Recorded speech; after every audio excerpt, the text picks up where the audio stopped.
प्रज्वलितबलधामं हेमशैलावदेहं दनुजवनकृशानुं ज्ञानिनामग्रगण्यं सकलगुणनिधानं वानराणामधीशं रघुपतिप्रियभक्तं वातजातं नमामि। हरि ओम।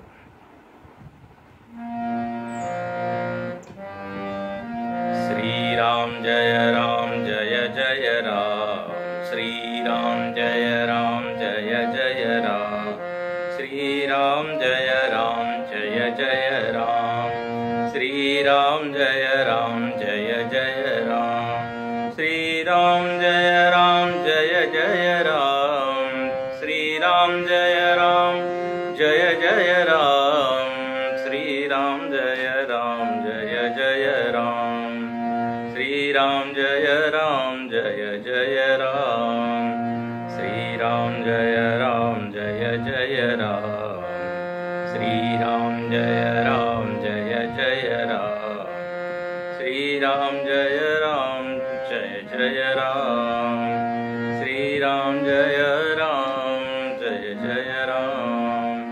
जय श्री राम, जय रघुराम। सियावर रामचंद्र की जय, पवन सुत हनुमान की जय, श्री सद्गुरुनाथ महाराज की जय, उमापति महादेव की जय, बोलो भाई सब संतन की जय। रामनवमी के इस पावन पर्व पर आप सब लोगों को बहुत बहुत बधाई, अनेक शुभकामनाएं। आज के इस पावन दिवस पर हम भगवान से प्रार्थना करें कि पूरे सृष्टि में शांति हो, पूरा संसार जो इस रोग से ग्रस्त है, इस रोग से हमको जल्दी से जल्दी मुक्ति मिले, यही हम सब लोग प्रार्थना करें। अनेक लोगों को बहुत ही कष्ट है, उनके ऊपर संकट ही संकट आ रहे हैं, देख के बड़ा चित्त द्रवित होता है। प्रार्थना हम कर सकते हैं, निश्चित ही प्रार्थना में बल है। रामनवमी का जो दिवस है, हम सब लोग भगवान का प्राकट्य दिवस या जन्म दिवस मनाते हैं। अवतार की घटना आज घटी, जो कि बहुत ही विशेष है। अवतार कोई सामान्य बात नहीं है। जो सृष्टि का मालिक है, जो सृष्टि के पीछे रहता है, कभी सामने आता नहीं, अदृश्य अव्यक्त रहता है, वो आज व्यक्त हुआ। बहुत बड़ी घटना है। सनातन धर्म ने ही इस घटना को स्वीकार किया है कि हाँ, ये संभव है, ऐसा हो सकता है, ऐसा होता है।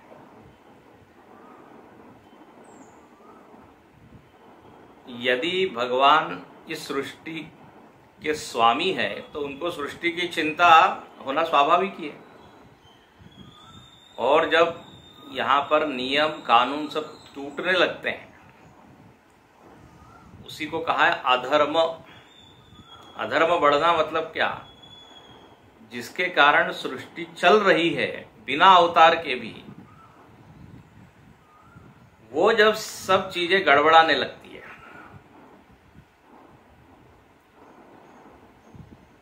धारण करने वाले जितने तत्व है, उनके ऊपर प्रहार होता है, आघात होता है, वो टूटने लगते हैं। तो भगवान कहते हैं अब ये situation is beyond control of all this people, I will have to, इसलिए संभवामी युगे युगे। अब अवतार मतलब निराकार से नराकार होना। भगवान जो निराकार है, नराकार बनते हैं।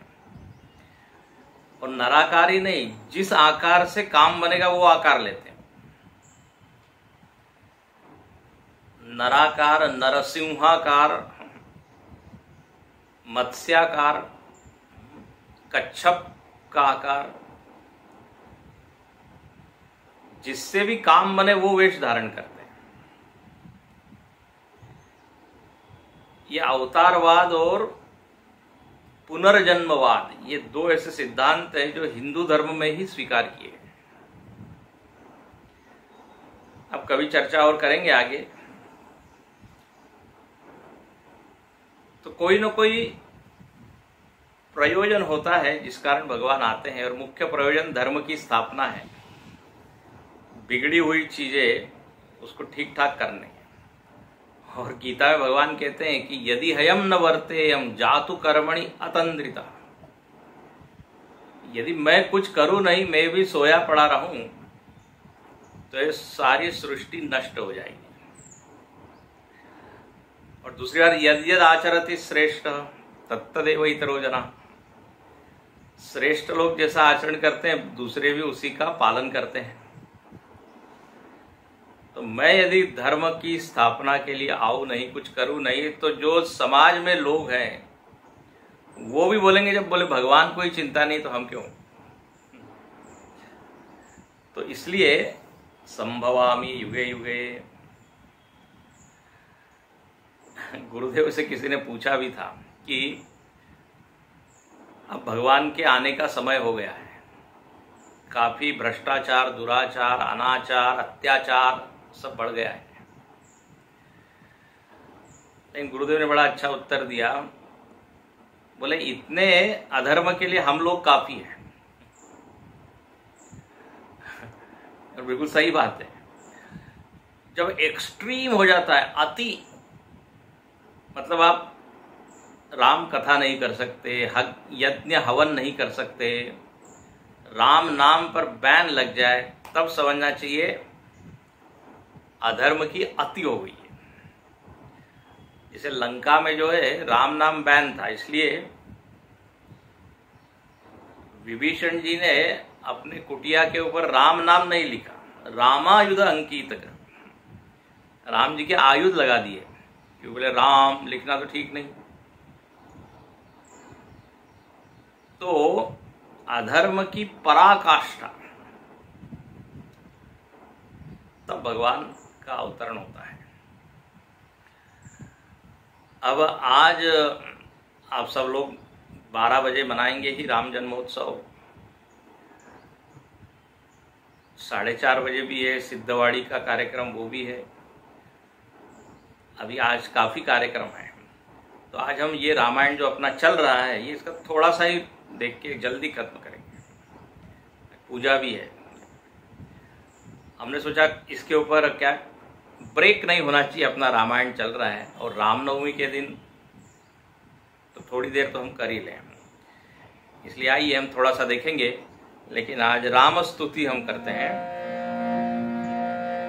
श्री रामचंद्र कृपालु भज मन हरण भव भय दारुणम् नव कंज लोचन कंज मुख कर कंज पद कंजारुणम् कंदर्प गणित मित छविन नील नीरद सुंदरम पटपीत मानव तड़ित रुचि शुचि नौमि जनक सुतावरम श्री रामचंद्र कृपालु भज मन हरण भव भय दारुणम भजु दीन बंधु दिनेश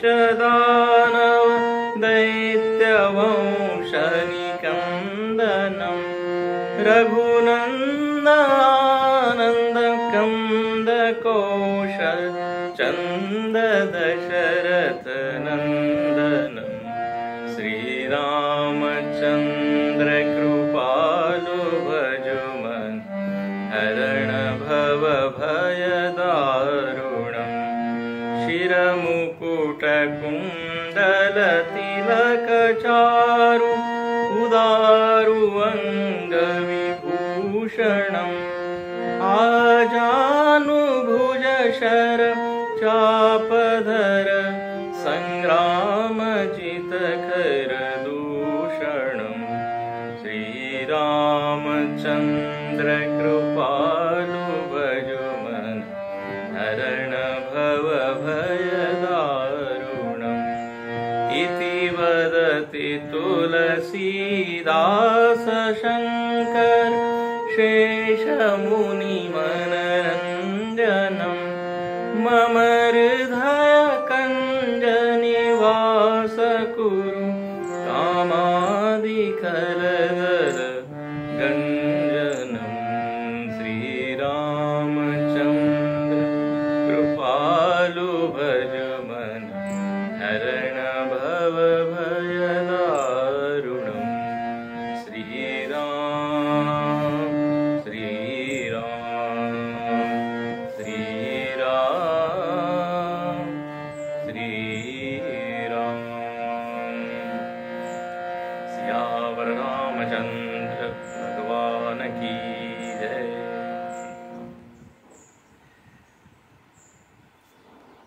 कथा में हम लोग लक्ष्मण गीता का प्रसंग देख रहे थे, जहां पर निषाद राज राम जी को पेड़ के नीचे सोता हुआ देखकर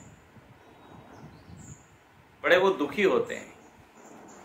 सीता जी को भी देखकर कि बताइए, जिनको महल में रहना चाहिए वो आज इस तरह से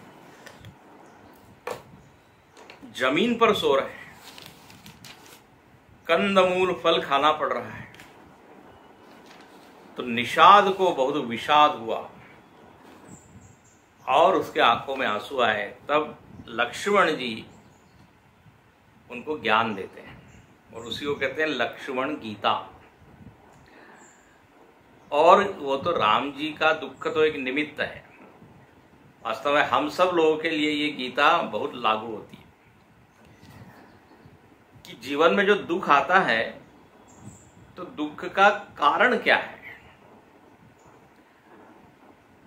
हम मालूम नहीं कितने लोगों को उसके लिए जिम्मेदार बताते हैं, इसके कारण दुख, उसके कारण दुख,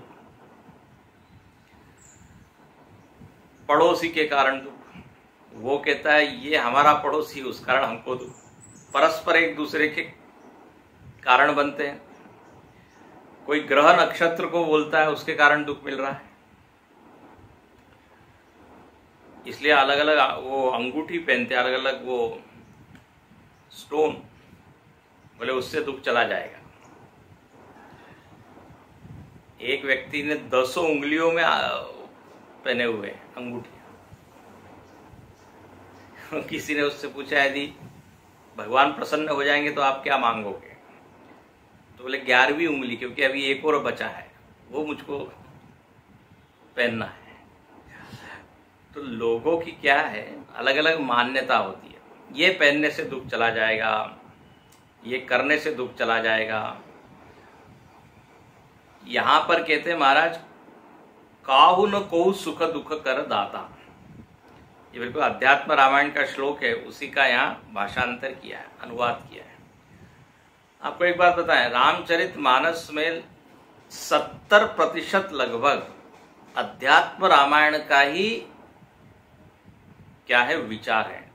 जो जो अध्यात्म रामायण में आध्यात्मिक जितना भी उपदेश किया है, गोस्वामी जी ने बिल्कुल वहीं से लिया है। सुखस्य दुखस्य न कोपि दाता, ऐसा वहां पे आता है अध्यात्म रामायण, उसी का है यहां पर।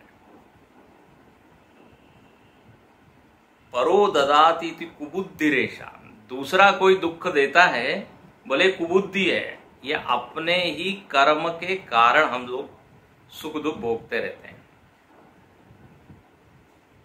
हाँ, तो कर्म का ये सिद्धांत है, जो करता होता है वही भोगता होता है, निज कृत कर्म।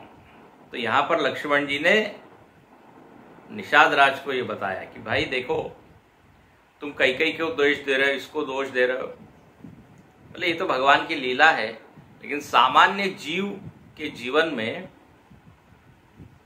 यदि इस तरह की परिस्थितियां आ रही है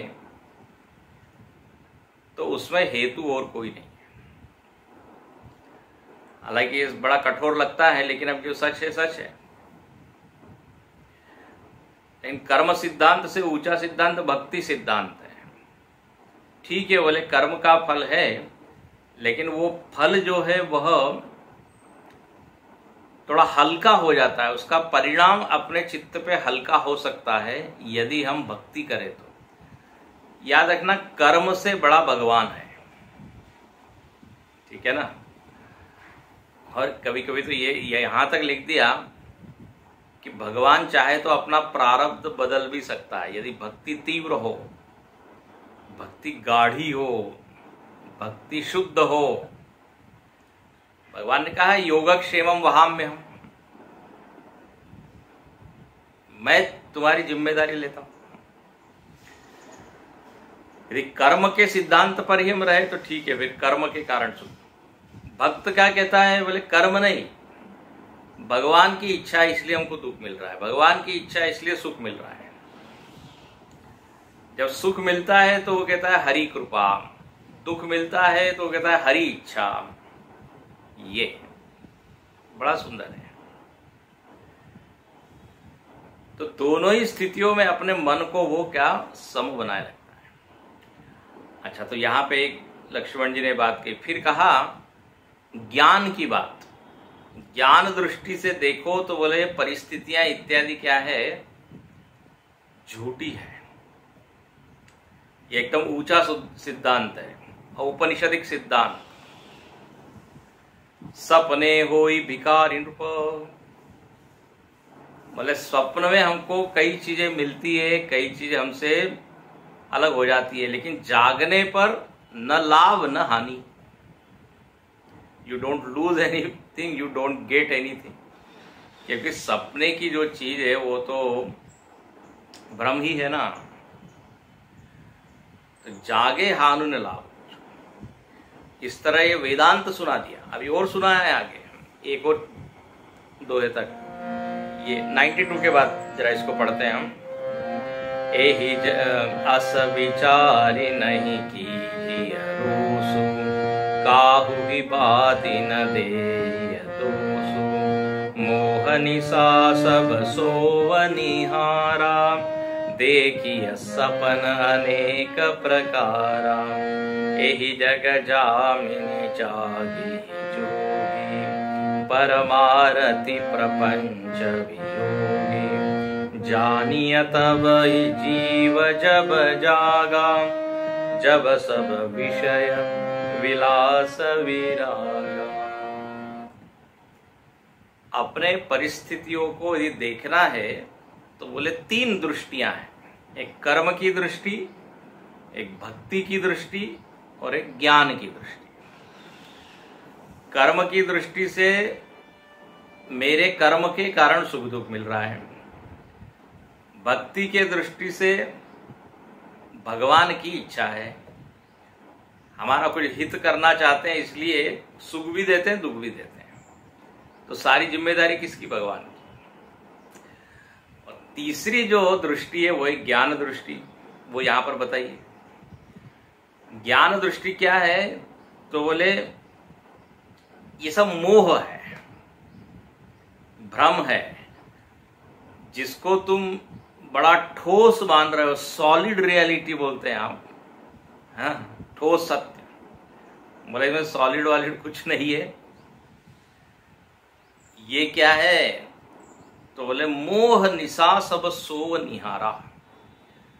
मोह की रात्रि में सब लोग सो रहे हैं और इसलिए अनेक प्रकार के सपने देख रहे हैं। मोह का अर्थ होता है अज्ञान, मोह का अर्थ होता है सत्य को देखना नहीं, मोह। और आप देखते हैं कि भगवत गीता हो या उपनिषद हो, सब दूर क्या कहा है, मोह मोह मोह सकल व्याधिन कर मूला। सारी बीमारियों का जड़ क्या है, मानसिक बीमारियों की जड़ मोह है। अर्जुन मानसिक रूप से बीमार हुआ, मोह, अर्जुना डिजीज गुरुदेव उसको कहते हैं।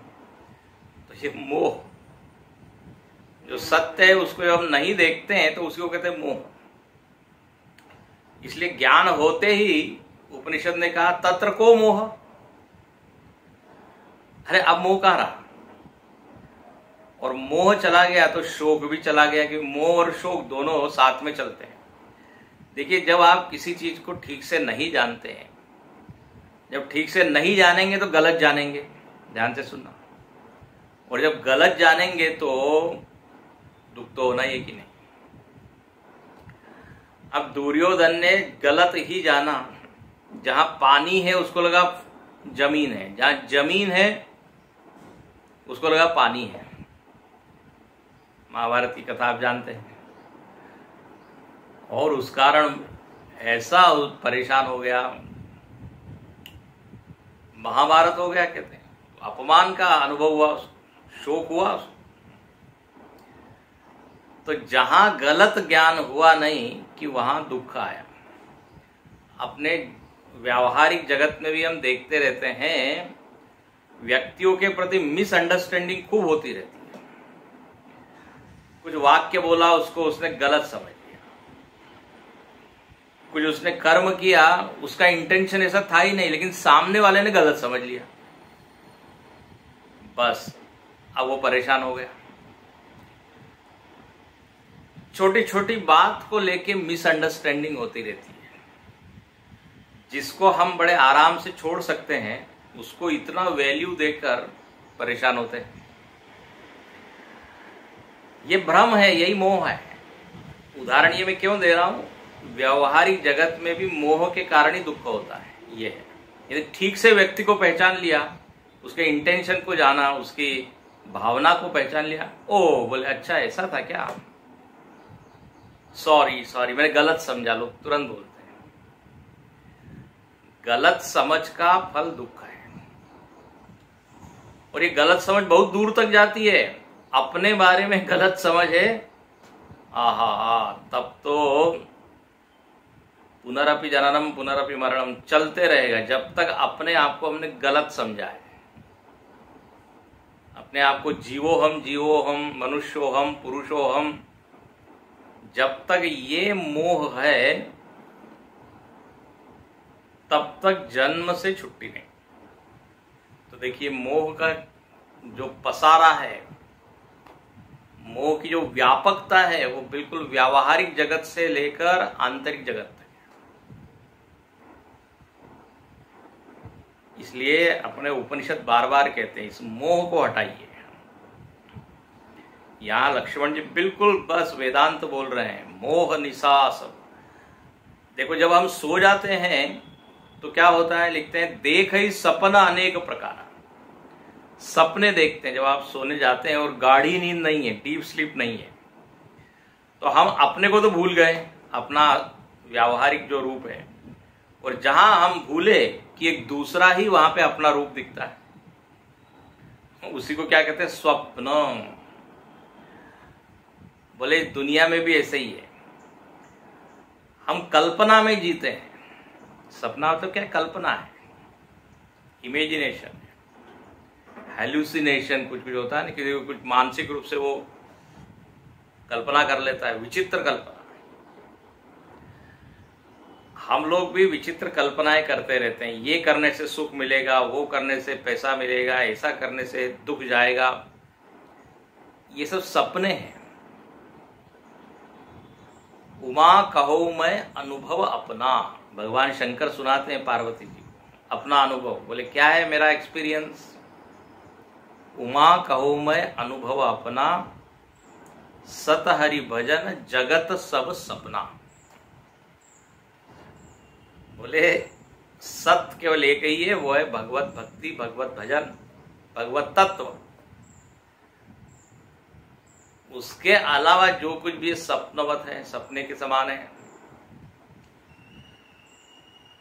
जैसे सपने में आप वापस जा नहीं सकते, वही सपने में वापस जा सकते हैं क्या, नहीं जा सकते। ऐसे ही जो बीती हुई घटना घट गई है, क्या वापस उसमें जा सकते हैं क्या। अब सब सपने की तरह है कि नहीं, बचपन में ऐसा था वैसा था, अब क्या है, इट इज ओनली मेमोरी। इसे स्वप्न की केवल स्मृति ही शेष रहती है।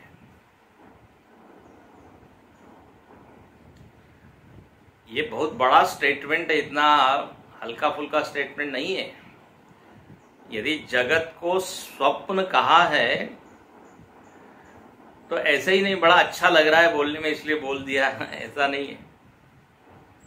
उसको तो झक में आके बोल दिया ऐसे ही। काफी विचार चिंतन के बाद ये स्टेटमेंट निकला है। संसार स्वप्न तुल्यो ही राग द्वेषादि संकुल, आत्मबोध में शंकराचार्य जी लिखते हैं। तो यहां पर लक्ष्मण जी ने वही बात कही और कहते हैं देखो सब लोग सोए पड़े हुए हैं मोह में, जागता कौन है? एहि जग जामिनी जागई जोगी। वाह, बोले जामिनी, जामिनी मतलब यामिनी, य को ज कर दिया है, अवधि में य का ज होता है। बोले इस संसार रूपी रात्रि में जोगी लोग जागते हैं। अब देखो योगी को क्या क्या जोगी, अच्छा योगी लोग जागते हैं। ये योगी लोग मतलब कौन? योगासन करने वाले, प्राणायाम करने वाले, कुंडलिनी जागृत करने वाले? बोले नहीं, यहां शब्द दिया है परमारथी। वाह, परमारथी। हम लोग कैसे स्वार्थी है, कोई स्वार्थी है, कोई अर्थार्थी है, कोई विद्यार्थी है, कोई धनार्थी है, कोई पदार्थी है। अर्थी का मतलब होता है इच्छुक, विद्या का इच्छुक विद्यार्थी, मोक्षार्थी मोक्ष का इच्छुक मोक्ष। हम चार भक्तों का वर्णन करते हैं, उसमें आता है अर्थार्थी, अर्थ की जो इच्छा करता है और फिर भक्ति करता है वो अर्थार्थी। यहां पे क्या शब्द है? परमार्थी। परमार्थी तो राज्यधारी। समर्थ रामदास स्वामी ने कहा है कि जो राजा है ना वो वास्तव में असली राजा नहीं है। परमार्थ नाही तो भिकारी, ऐसा लिखा है। और परमार्थी तो साम्राज्यधारी, परमार्थी तो राज्यधारी। जिसने परम वस्तु को नहीं जाना, ध्यान से सुनना, वो भले ही राजा भी है तो भी भिखारी है, ऐसा लिखा है। देखो एक होता है व्यवहार, एक होता है परमार्थ। परम अर्थ, अर्थ मतलब होता है वस्तु, परम वस्तु, बेस्ट थिंग, उससे बढ़िया कोई चीज नहीं। वो है परम तत्व, आत्म तत्व। तो जो उसका इच्छुक है और जो उसमें रमता है वो है परमार्थी, है ना। तो बोले जैसे परमार्थी लोग ही क्या है, इस मोह रूपी रात्रि में जागे हुए हैं। क्या सुंदर वर्णन है। प्रपंच वियोगी, प्रपंच का वियोग हो गया है जिनके जीवन में, मतलब प्रपंच में रहते हुए प्रपंच से अलग, वो दुनिया में रहते हैं लेकिन दुनिया के नहीं होते। इसमें फर्क है। दुनिया में तो रहना पड़ता है, कोई शरीर धारण किया हुआ है तो ज्ञानी लोग भी इस दुनिया में ही रहते हैं, लेकिन वो दुनिया के नहीं होते। They don't belong to this world. तो प्रपंच वियोगी, परमार्थी, ऐसे जो ज्ञानी लोग हैं वो जागते हैं। अब देखो ये बिल्कुल गीता का जो श्लोक है उसी का अनुवाद है कि नहीं, आपको याद आ रहा होगा गीता का श्लोक, यदि गीता आपने पढ़ी हो तो, या निशा सर्वभूतानां स्याम जागृति संयम। बोले जहां पर सब लोग सोते हैं वहां पे ये ज्ञानी लोग जागते हैं, और जहां ज्ञानी सोता है वहां ये सांसारिक लोग हो बड़े अलर्ट होते हैं, जागृत रहते हैं एकदम। इसका मीनिंग क्या है, इसका मतलब क्या है? किसी ने इसका शाब्दिक अर्थ ही ले लिया। ओहो, बोले मतलब ज्ञानी लोग रात में सोते नहीं, रात में जागते हैं और दिन में सोते हैं, क्योंकि सब उस समय सारे सांसारिक लोग जागे हुए रहते हैं। याद रखना, ज्ञानी लोग कोई नाइट वॉचमैन नहीं है कि जो रात में जागे या नाइट शिफ्ट करते हैं, ऐसी बात नहीं है। रात्रि का यहां अर्थ है मोह, और जागने का अर्थ और सोने का अर्थ क्या है? जब हम अपने आत्म स्वरूप के प्रति सतत सावधान हैं, सतत जागृत है, तो यही जागना है। जो ज्ञानी लोग हैं ना, इस आत्मा के प्रति तो जगे हुए हैं, लेकिन व्यवहार के प्रति एकदम सोए हुए हैं। क्या खाना मिल रहा है, कौन सा घर है, भोजन में क्या मिल रहा है, उसके ऊपर वो ज्यादा ध्यान नहीं देते, मतलब जीवन चलाने के लिए। अच्छा, लेकिन हाँ, भगवत तत्व के प्रति, ज्ञान के प्रति बिल्कुल वो सावधान है, कभी अपने तत्व को भूलते नहीं। अच्छा ठीक, इसके उल्टा आप देख लीजिए, जो व्यावहारिक लोग हैं, सांसारिक लोग हैं, सामान्य लोग हैं, वो व्यवहार के प्रति बहुत सजग होते हैं। कौन किस तरह देख रहा है, कौन मेरे बारे में क्या बोल रहा है, हाँ आज कौन सा ड्रेस पहनना है, आज कौन सा भोजन करना है, आज क्या करना है, क्या नहीं करना है, पूरा शेड्यूल रहता है। प्रायोरिटी फिक्स करते हैं, ये करना है, ये नहीं, ये वो। उसके प्रति होना भी चाहिए, ऐसी बात नहीं है कि चाहे जैसे अब जी रहे हैं, लेकिन ज्ञान भक्ति के प्रति पूरी तरह यदि हम सो गए हैं, तो बोले ये ठीक नहीं। समझ में आ रहा है ना आपको? जो व्यवहार के प्रति सोया है, तत्व के प्रति जागा है, वही जागना है। और जो व्यवहार के प्रति बहुत जागा है लेकिन तत्व के प्रति सो रहा है, तो बोले वो नींद है, वो मोह है। तो यही जगत जामिनी जागई जोगी, परमारथी प्रपंच वियोगी। और फिर लिखते हैं, जानिय तब ही जीव जब जागा। जीव जाग गया, ये कब समझना चाहिए? तो अभी तो बताया कि परमार्थ के प्रति यदि वो सावधान है तो जाग गया। लेकिन यहाँ एक और शब्द डालते हैं, जब सब विषय विलास विरागा। बोले जब सारे विषयों के प्रति विराग हो जाए तो समझना हम जाग गए। विषयासक्ति जब खत्म हो जाए तो समझ लीजिए जाग गए। तुलसीदास जी ने विनय पत्रिका में एक बहुत अच्छा पद लिखा, बिल्कुल इसी भाव को लेकर। अब लो न सानी अब न सही हो, राम कृपा भव निशा सरानी, जागे फिर न डसई। तुलसीदास जी वहां कहते हैं कि अब मैं जाग गया हूं, अब मैं फिर से नहीं सोऊंगा। और कितना सुंदर वह वर्णन करते हैं। बोले मैंने माया का बिस्तर जो है लपेट के रख दिया है, अब वापस में उसको फैलाऊंगा नहीं और फिर नहीं सोऊंगा। देखो पहले कैसे लोग जमीन पे ही ज्यादा सोते थे, बिस्तर डाल के नीचे। सुबह हुई कि उसको लपेट के रख दिया। अब आजकल तो पलंग रहते तो दिन में कभी भी हम सोते रहते। वो आमंत्रित करता है पलंग, थोड़ी देर सो। लेकिन यदि आपने उसको लपेट के रख दिया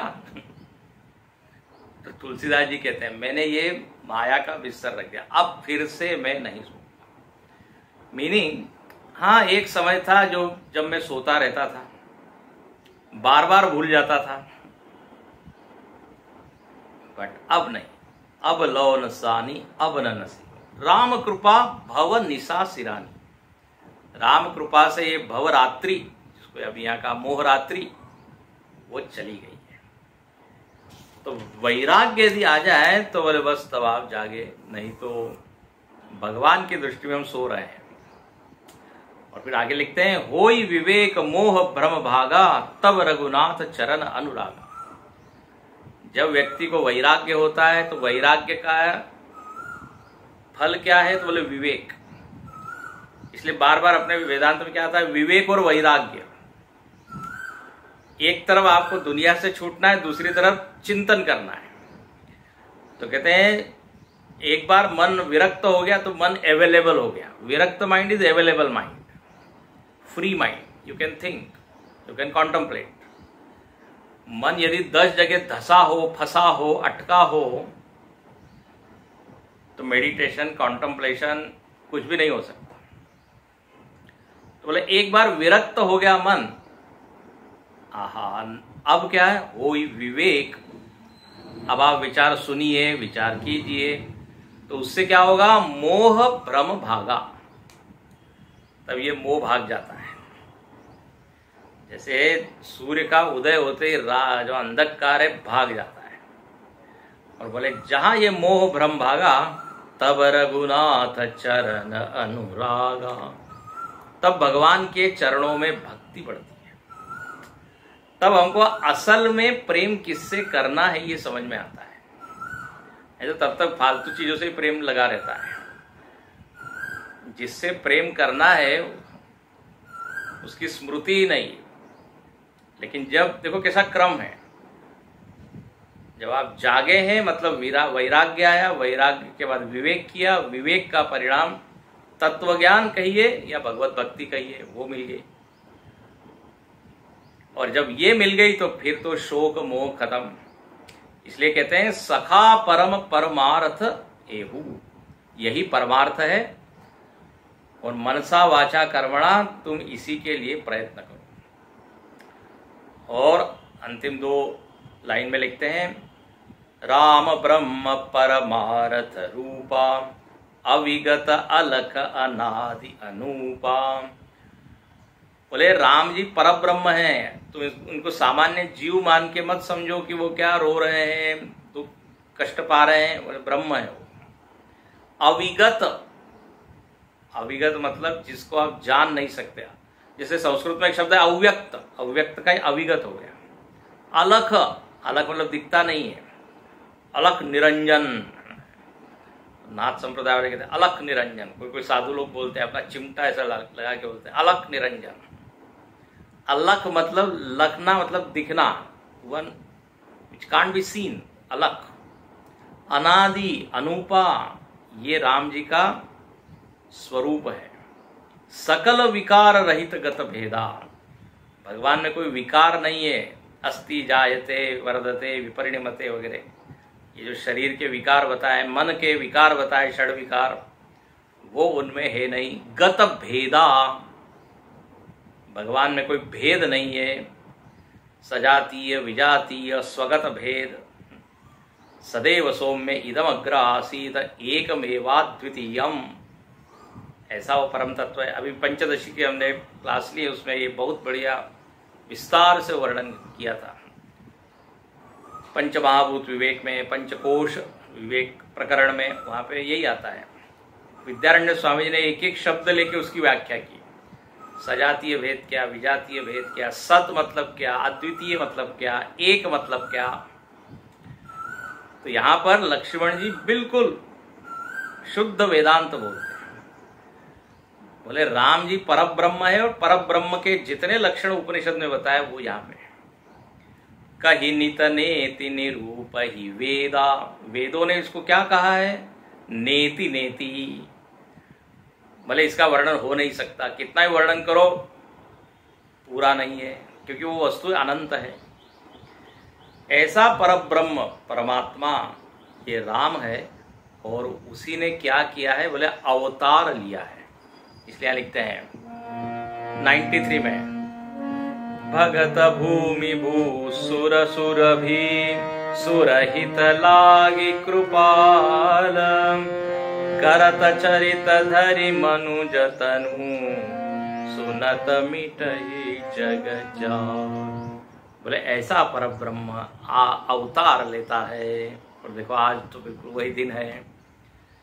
हाँ, अवतार लेता है किसके लिए, भक्तों के लिए, भूमि पृथ्वी के लिए, भूसुर ब्राह्मणों के लिए, संतों के लिए, गौ सुरभि मतलब गाय, सुर मतलब देवता, इन 5 लोगों का हित करने के लिए प्रभु अवतरित होते हैं।